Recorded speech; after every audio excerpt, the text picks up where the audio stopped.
podcast. I am here in Kuala Lumpur, Malaysia, and I am with none other than Dr. Ravichandra P Chittampalli. Ravi, so good to have you. It's wonderful, Lucian, meeting you here. Likewise. So, my first question for you. What is your earliest memory of poetry? Writing it or experiencing it? Tell me about that. Yes, perhaps this would be an answer that most of my generation may give you, because grandmothers are an inevitable influence in the life of individuals like me. I say this because I don't ever remember having eaten a morsel of food, solid food, when I was young, without a verse or a tale in verse being recited by my grandmother. Simultaneously? Simultaneously. That's She would be culturally feeding foreign us. to me. That's fascinating. She would feed me and my immediate younger brother, Ramesh, while reciting shlokas from Mahabharata or from Ramayana or from a poet like Abhaya. So it was the rhythms and the rhymes perhaps sank into me with every morsel of food that I was eating at that point in time. That's brilliant. And correct me if I'm wrong, but those rhymes are done with a very percussive meter, right? They are. And she had a lovely voice. And she had this sing-song voice, you see. Oh, that's beautiful. So there was music also that was coming in along with verses. Language for me always was verse. It was never prose. So would it be any stretch to say that the association of verse and poetry and the nurture of the food, the sustenance, and the love that you were feeling were all intertwined? There was, to use a rather affective word, there was a kind of intertextuality of life that was constantly happening then, which I wasn't aware of consciously, of course. No, but, you just experienced it, yes? Yes. And I'm guessing it was enjoyable? It was most enjoyable. In fact, we would wait for our evening meal quite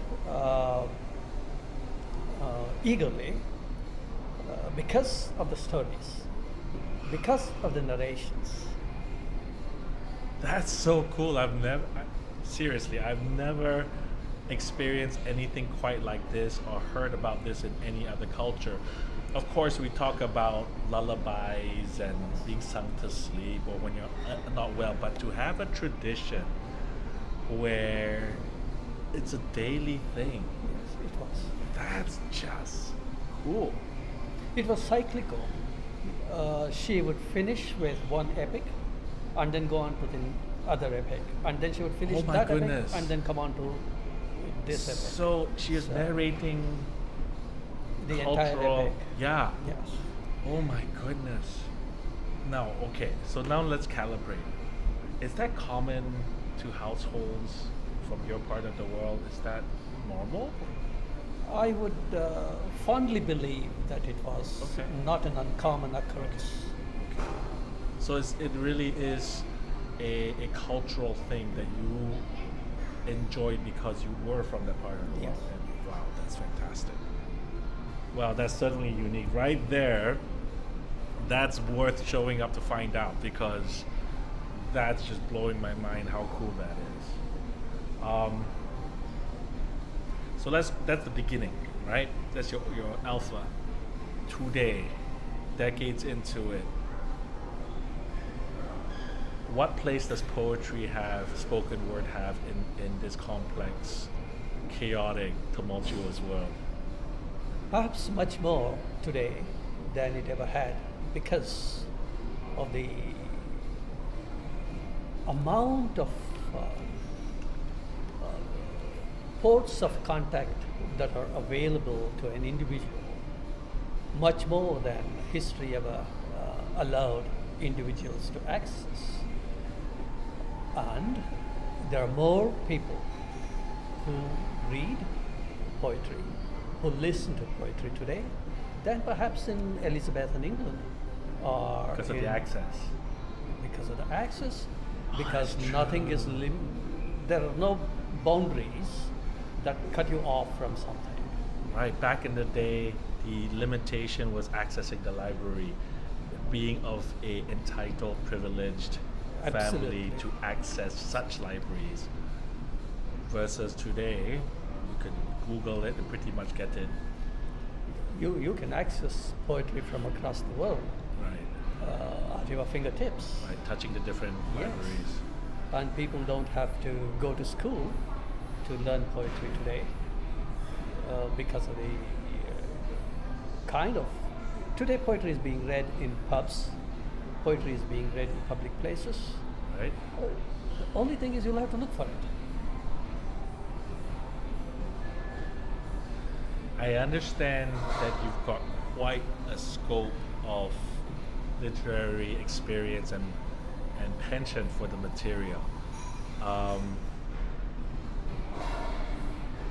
What sparked the obsession? I mean, obviously, it has to be more than an intellectual pursuit.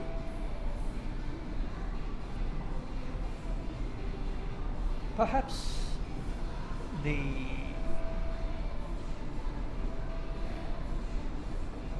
tendency to be inward. I wouldn't like to use the word introvert. I was not, because I was fairly companionable. I had good friends. I used to play all kinds of games, though never as good as my younger brother at games. Still was not bad at games. So it wasn't really a certain sense of being limited, but rather reflects away from the garish, the loud, and the gaudy, which perhaps made me turn more and more inward. And then yet again, there were two traditions at home. One was to listen to, it was almost compulsory, listen to the late night radio music festival. It would be, one day it would be instrumental, the other day it would be vocal, it would be Hindustani one day, it would be Nice. Carnatic another day. So we would sit and listen to this radio Sangeet Sammelan when it started happening continuously. Wow. So it was post dinner before we slept, and it would be sort of late into the night. But it was not felt by the family that it was after hours for children. No. It was good education coming our way. Perhaps listening to, though I'm not very musical and I'm tone deaf, still the tonality of the tones sank into me perhaps at some point of time or another. It started sinking into me and created a world of rhythms which only I can hear deep inside me. But that gave you the structures to the meters. It perhaps gave me the Right. structure. Yes.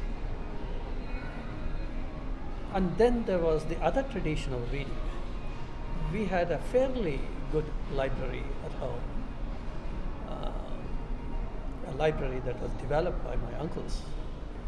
And there were books in English, there were books in Kannada literature, which we constantly read. Right. So reading was a necessary part of the growing up universe for us, and then we did read a lot. So these were the two impacts that I can immediately put my fingers on as an answer to your query. Perhaps there were other things too. Other things like we would go and attend these huge performances, theater performances, which would go on throughout the night. It was Non-stop. Non-stop. It would start around 8:30 at night and then go on till early morning, 3 o'clock. One So troupe one performance. One troupe, one show. These were called the Biolatas, the plays in the open field. So the entire village would congregate. My goodness, that's pretty hardcore. So we were exposed to that too. And these things happened not in Mysore, where most of my life I lived, but whenever I went on holidays to my parents who were in Andhra Pradesh or in Arsikere or in some village around. My father was working in the railways, so it was a pretty much transferable job. So we would go visit them during holidays, and that's during holidays this would happen. Wow. Again, I'm getting such an interesting glimpse of influences in your life that inevitably fueled your passions today. If you had to rescue 3 works, literary works for posterity, call it because there was a disaster or you were going to go on an extended time of solace on a island or something, what would it be? How do you mean? Do you mean whose works or Whose literary works would you collect and bring with you? 3 pieces. if I have an option? Yes. If you could access anything you want, pick 3. The greatest impact that's been on my life in Homer, Nice. Virgil, and Mahabharata and Ramayana, these 4 epics at once. Yes. And then there is one Italian poet I'm very fond of, Marino. I have not heard of him. No. The first few He- guys, absolutely, but Marino, no. He touched me. He touched me in my adult life when I was reading, when I was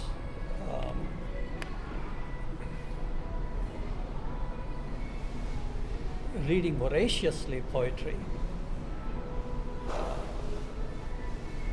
I read his Adoni, and I really fell in love with him. That's cool. And I would rescue Marino.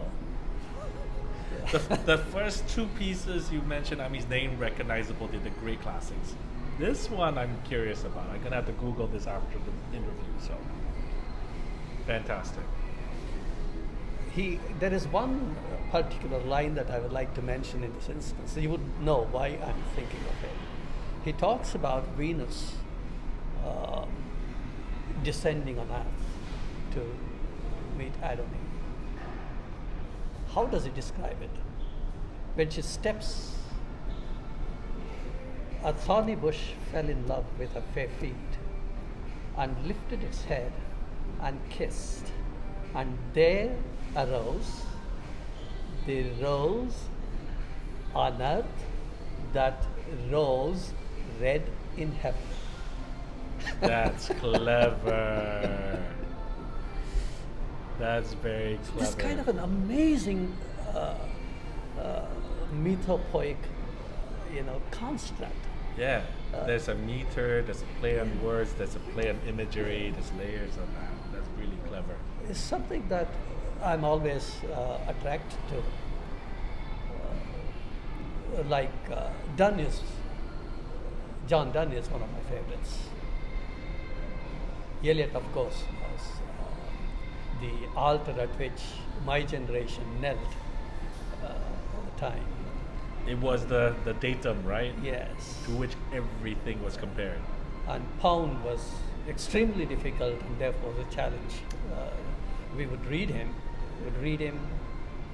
two or three of us would get together and read line by line, verse by verse, and try to understand. Right. That's almost coding. It's so heavy in analytics. It's quite intense. What's your writing process? What does that look like? It's a whole lot of things happen to me. It could be just some visual that stays with me for a long time, matures deep inside me, and then becomes a word at some point in time. And that word begins the process of writing. And that decides the stanzas, that decides the length of the line, that also decides the end. So when Eliot says, "In my beginning is my end," this is perhaps what he meant. I don't know. Interesting. And there are other things like anything can prompt you into writing a verse. There are no borders. It is this amorphous process. It is an amorphous process. It's to put a finger on it very definitely and then say this is how I write is to also limit yourself, which I wouldn't do. Because I don't know. For instance, this conversation itself could be the grist for a poem today, tomorrow, or at some distant time. It's a loaded question because there are some who come from the English writing departments of lofty universities who give you a very linear process, very specific process, and I can't relate to that as well. I'm sure it's valid in some form because it continues to propagate itself. But it sounds to me that for you, it's very important to get a glimpse of the piece in its entirety and feel it. It happens. Yeah. I don't go looking for it. No, but just when it appears, it happens. it fuels the rest, right? Because I believe in what Octavia Paz says, that a word, when it emerges as a break from its own historicity, its own attendant meanings. It divests itself of all those accretions and emerges, perhaps as the phoenix emerges anew. For me, a word should be able to do that for it to be a valid word. It has to appear in a new form.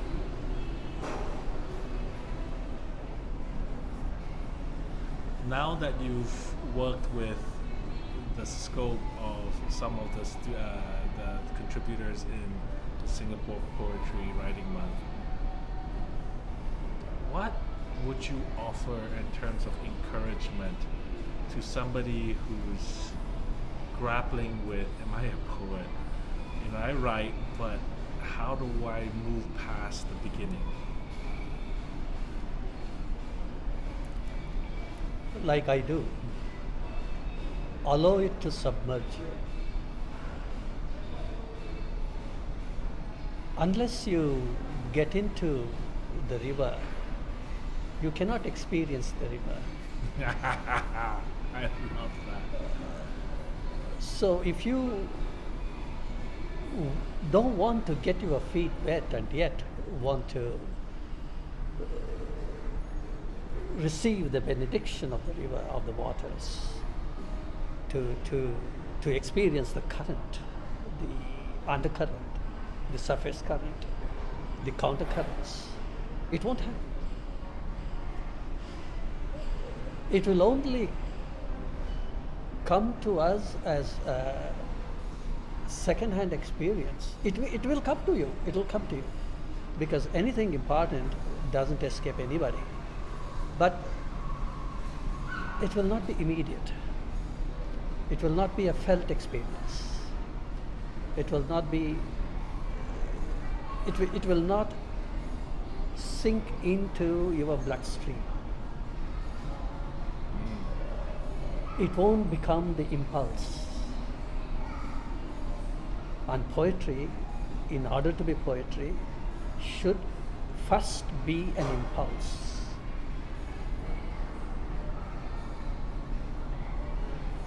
I think we just closed the loop. Just moments ago, you talked about getting the grist from this conversation into a poetic direction. I'm feeling this. So, well said, brilliantly said.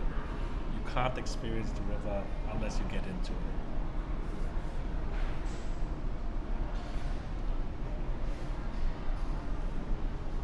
I've seen you work with music.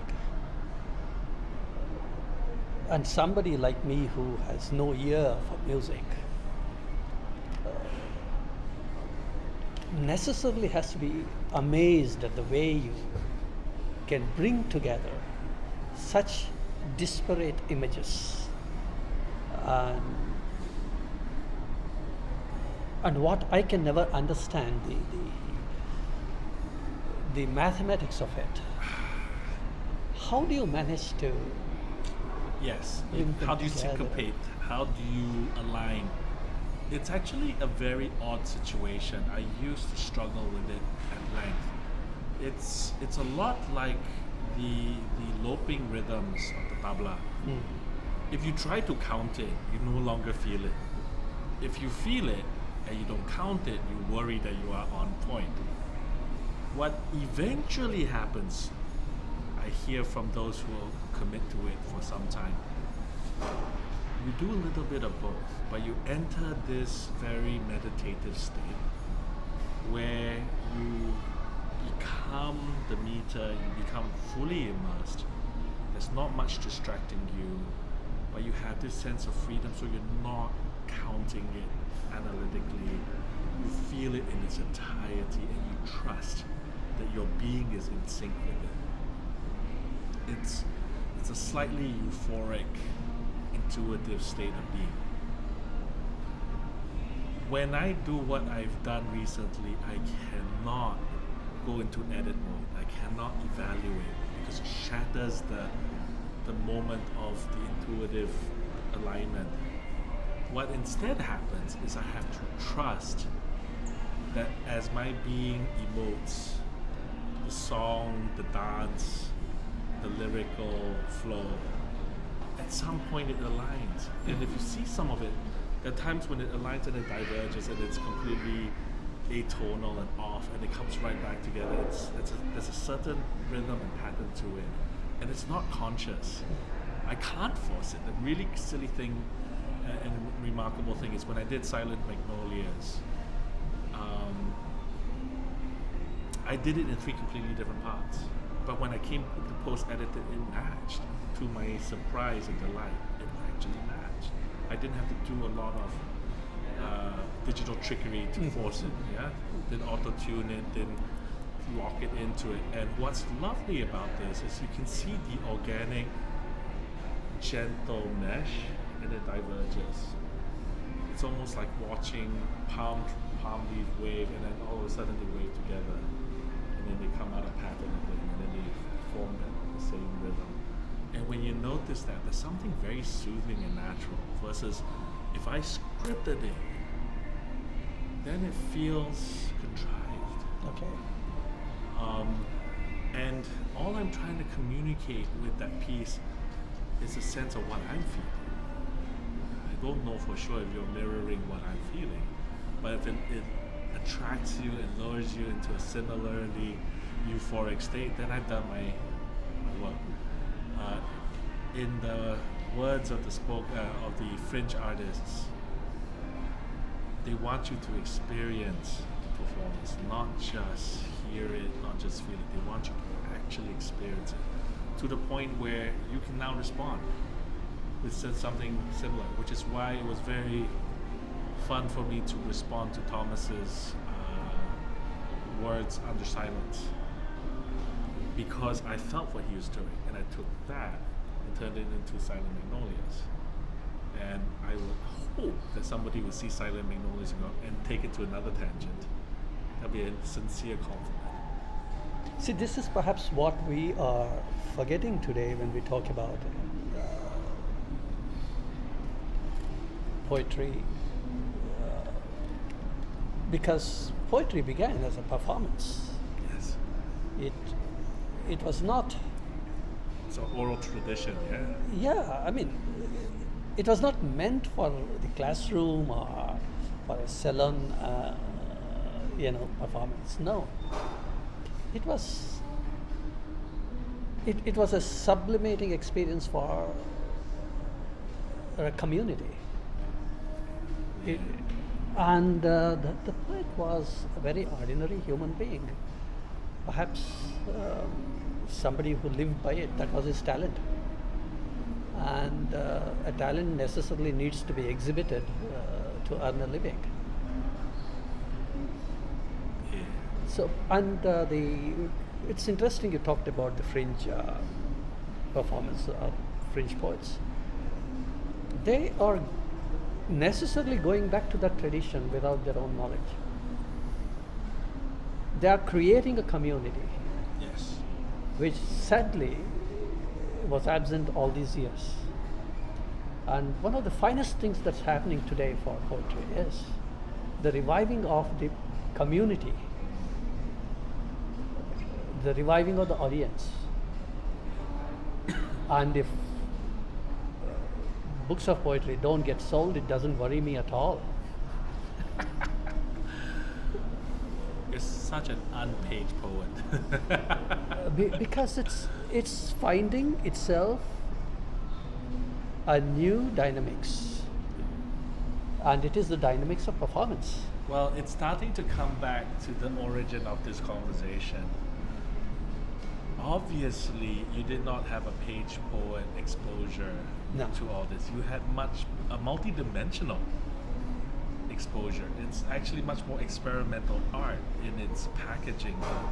Your mom reciting, singing, metering percussively as you ate. I mean, what sense is missing? Seriously, while you ate, smell, touch, taste, sound, because you're hearing, you're watching her perform it. I mean, it's all your senses were involved. That's just brilliant. Yeah, it's a totality of experience, certainly. And I'm sure to entertain herself and to those in front of her, she would modulate it and experiment just so it's entertaining and interesting. So yeah, part of what you describe is very poignant today. Attracting the community, especially for experimental artists, is very important because we do feel isolated. There aren't that many. In spoken word poets, page poets especially too, there aren't that many out there. So when they rally, that's camaraderie that's rare in the community. But I think especially with the experimental poets, because it's a interactive experience, because it's a conversation, unlike page poetry, which can exist on its own in an anthology, the experimental artists crave the call and response because they don't want the art to exist in a vacuum. Yeah. Right? And so it is best done in a community. They start and someone responds and then someone else's response, and it just snowballs into whatever it becomes. See, the other thing is, as soon as you resort to the technology of printing, the economics of writing and, or rather producing and consuming poetry enters. It's limited, isn't it? And that kind of vitiates the entire They situation. are the ones who canonizes what gets propagated. Because after all, I'm paying for it, right? So it's an extremely vicious project. And so, ironically, the most fertile and potentially innovative voices could be excluded because the person producing the work just doesn't quite resonate with it. And see, if you are established, you may feel threatened by a new voice. You may not want the new voice to Right. I don't replace want to you. compete. Yeah. I'm too tired to do that drama over again, so that you just quietly leave it out of the anthology, the work. Yeah.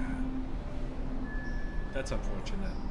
I can see that becoming a real pain in the rear. I mean, that's pretty much why there's this tension between the most innovative artists, including the written word artists, and the establishment. What makes it into the classroom? What makes it into city level projects? It's very bland because of that, right? Highly bland. And for a reason, they don't dare offend. It has to make sense. And when you put so many stipulations, you've lost the whole point, which is paradoxical.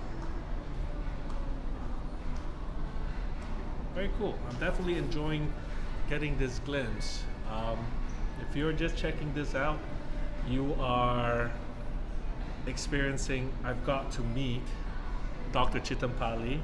Ravi is one of our community members at Between the Lines, and I am geeking out because I have the privilege of interviewing Ravi in Kuala Lumpur, where he stays right now. So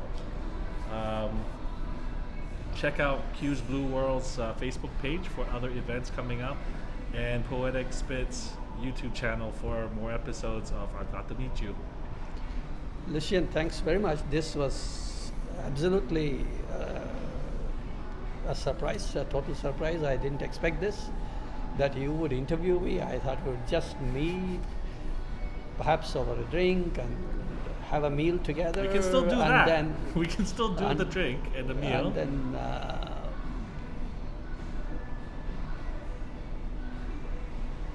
you have brought me back to what I was doing in academics for nearly 30 years.